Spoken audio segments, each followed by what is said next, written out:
processo de colonização do Espírito Santo começou em 1535, quando Donatário Vasco Fernandes Coutinho desembarcou na capitania com o objetivo de explorar economicamente a região. Inicialmente, a agricultura, especialmente a plantação de cana-de-açúcar, foi vista como uma das principais atividades econômicas, em linha com o modelo que se consolidava nas outras capitanias do Brasil.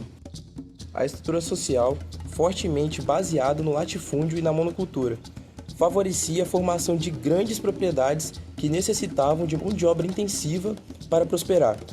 A dificuldade inicial de atrair colonos portugueses e a resistência indígena fizeram com que, em pouco tempo, o sistema escravocrata ganhasse força, primeiramente com o uso de mão de obra indígena e, posteriormente, com a chegada de africanos escravizados. A chegada de africanos escravizados ao Espírito Santo intensificou-se no século XVII, consolidando a escravidão como um pilar fundamental da economia colonial local.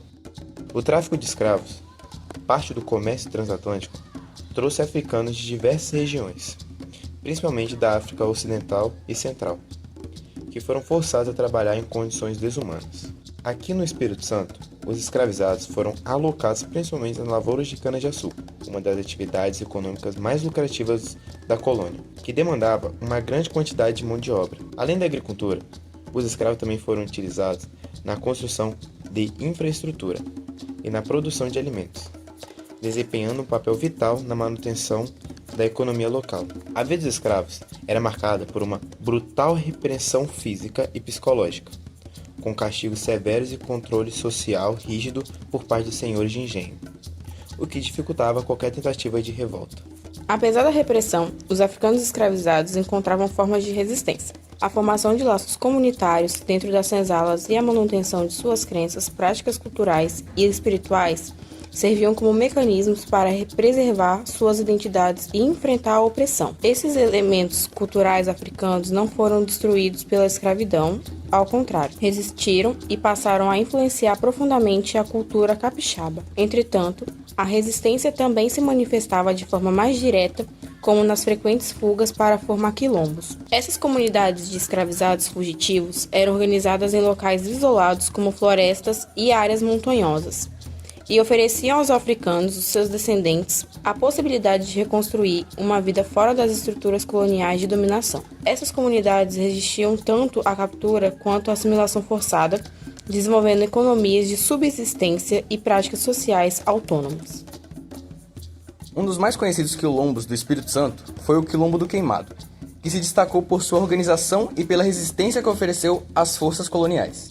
Localizado na região de São José do Queimado, o quilombo se tornou um símbolo da luta dos escravizados pela liberdade. A Revolta do Queimado, ocorrida em 1849, foi um dos momentos mais marcantes dessa resistência. O movimento começou com a revolta dos escravos libertos que trabalhavam na construção de uma igreja na região e culminou em um levante que desafiou diretamente a autoridade colonial. Embora a revolta tenha sido sufocada e seus líderes brutalmente punidos, o Quilombo do Queimado permanece na memória coletiva como um marco da resistência quilombola no Espírito Santo. Essas iniciativas quilombolas não apenas garantiram a liberdade para muitos que fugiam da escravidão, mas também preservaram elementos importantes da cultura africana e reforçaram a identidade dos afrodescendentes na luta contra o regime escravista.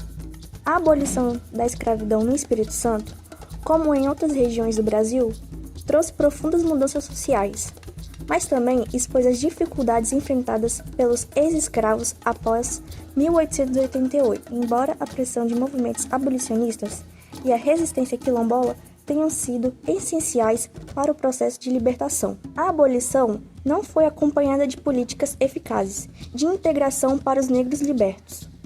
Muitos ex-escravos continuaram marginalizados, sem acesso a terras, trabalho ou condições dignas de vida.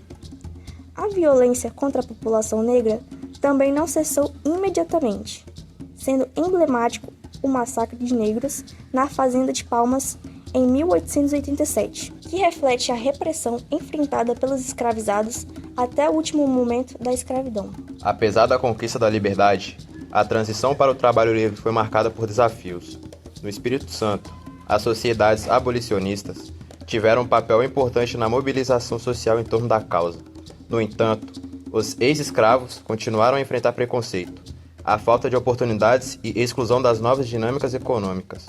A abolição formal não trouxe mudanças estruturais imediatas, e a população negra teve que lutar por direitos e pela inclusão social, enfrentando as mesmas elites que mantinham o poder antes do fim da escravidão. A luta contra o racismo no Espírito Santo tem suas raízes nas resistências que surgiram desde o período colonial, com destaque para as comunidades quilombolas e a preservação das tradições africanas como formas de enfrentamento. Após a abolição, a população negra continuou a enfrentar discriminação racial e exclusão social, o que motivou a organização de movimentos negros locais.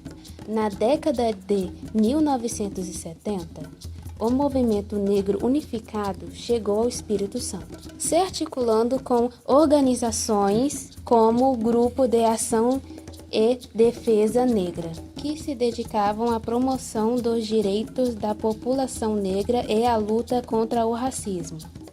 Esse período foi marcado por manifestações culturais, políticas que buscavam dar visibilidade às demandas da população afrodescendente.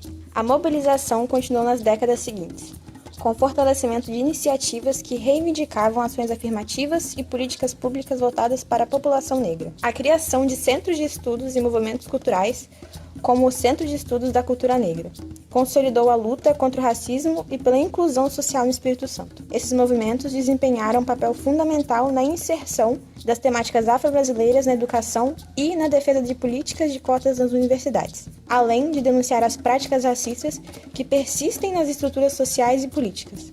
A luta contra o racismo no Espírito Santo, portanto, é marcada por uma trajetória de resistência cultural e política, que continua a enfrentar desafios, mas também alcança importantes conquistas.